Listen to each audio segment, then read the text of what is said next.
बिहार विधानसभा चुनाव 2025 का बिगुल बज चुका है। भारत निर्वाचन आयोग ने ऐलान किया है कि राज्य में 2 चरणों में मतदान होगा, 6 नवंबर और 11 नवंबर को, जबकि 14 नवंबर को नतीजे घोषित होंगे।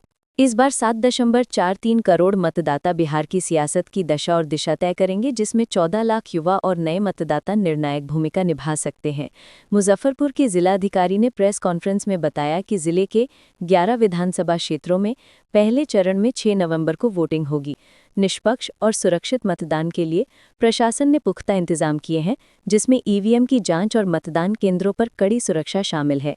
चुनाव आयोग का जोर युवा और महिला मतदाताओं को जोड़ने पर है, ताकि लोकतंत्र का ये उत्सव और रंगीन हो। क्या इस बार बिहार में नया इतिहास रचा जाएगा? हर अपडेट के लिए हमारे चैनल को सब्सक्राइब करें। ऐलान कर दिया गया, आप लोग सब लोग इससे अवगत हैं।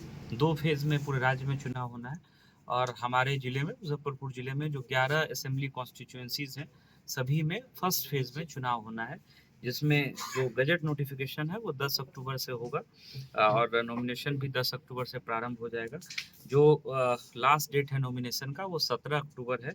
उसके अगले दिन 18 अक्टूबर को स्क्रूटनी होगी नॉमिनेशन पेपर की, संवीक्षा जो होती है। विड्रॉल की तिथि 20 अक्टूबर है, सोमवार के दिन, और 6 नवंबर को चुनाव होगा। 14 नवंबर को जो है वो काउंटिंग होगी।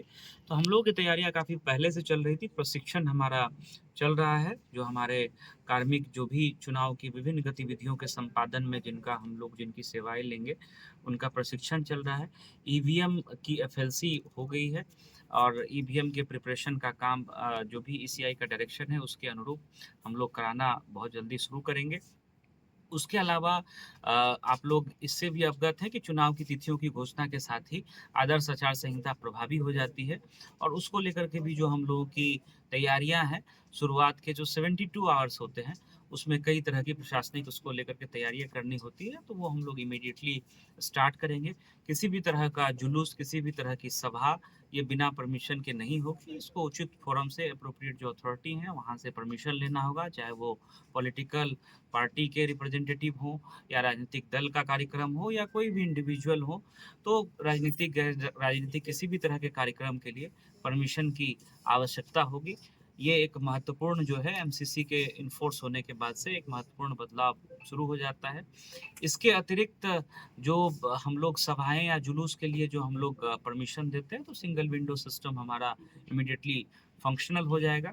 और जो हम लोगों ने राजनीतिक दल के प्रतिनिधियों को वोटर लिस्ट की कॉपी उपलब्ध कराई है, कल पुनः हम लोग राजनीतिक दल के प्रतिनिधियों के साथ बैठेंगे, चाहे वो आदर्श आचार संहिता की बात हो, नॉमिनेशन की प्रक्रिया के बारे में बात हो, या चुनाव के दौरान जो विभिन्न प्रकार के परमिशंस लेने होते हैं उनके बारे में हम लोग सभी राजनीतिक दलों के प्रतिनिधियों को विस्तृत रूप से हम लोग अवगत करा देंगे।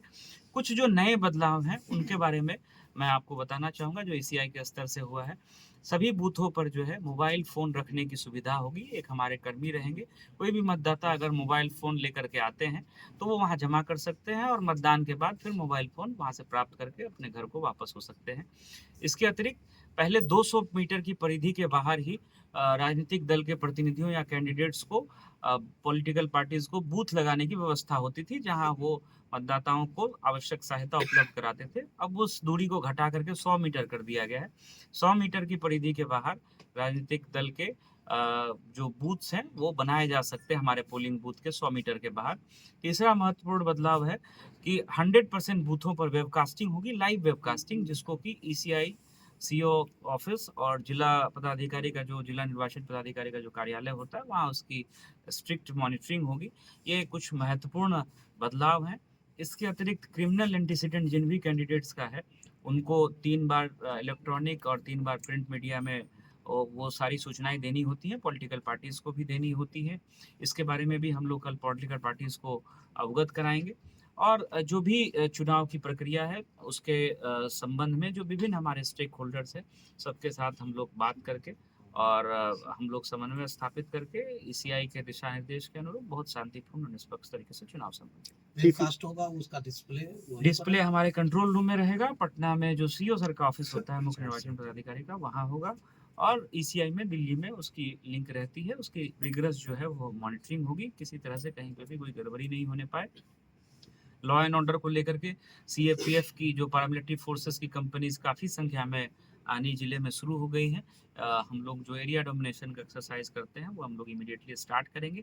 इसके अतिरिक्त जो स्टैटिक सर्विलेंस टीम है वो 10 अक्टूबर से, जो डेट ऑफ नोटिफिकेशन है, गजट नोटिफिकेशन, उस दिन से प्रभावी हो जाएगा।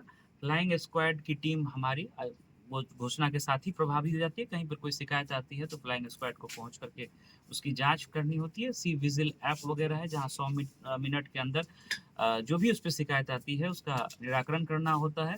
तो सारी प्रक्रिया जो है चुनाव की सीआई के डायरेक्शन के अनुरूप हम लोग ससमय संपन्न। वोटरों का जो कुल मतदाता है उसके लिस्ट कब तक जारी कर दी है? वो तो दे दिया गया, फाइनल पब्लिकेशन हो सोशल गया मीडिया था। पर सर, हाँ? सोशल मीडिया पे सोशल मीडिया पर हम लोगों की नज़र रहेगी और इसमें किसी भी तरह के इंफॉर्मेशन को गलत तरीके से प्रेजेंट करना, या बहुत ऐसे टूल्स आ गए हैं डीप फेक और कई ऐसी चीज़ें आ गई हैं जिसमें जो सही पक्ष नहीं है उसको तोड़ मरोड़ करके या दूसरे तरीके से चीज़ों को प्रेजेंट करना, या किसी के इमेज को मलाइन करना, या जो इस तरह की कुछ गतिविधियां होती हैं उस पर भी हम लोगों की एक टीम है, वो एसएसपी साहब के ऑफिस में भी और हम लोगों के स्तर पर भी इस पे हम लोग की नज़र रहेगी। और जो भी इसमें दोषी पाए जाएंगे उनको हम लोग जो भी प्रावधान है बीएनएसएस के और जो election conduct of election rules और जो आरपी एक्ट है उसके तहत भी हम लोग उचित कार्रवाई करेंगे। क्रिमिनल एक्ट की कितनी कार्रवाई हुई सर अभी तक?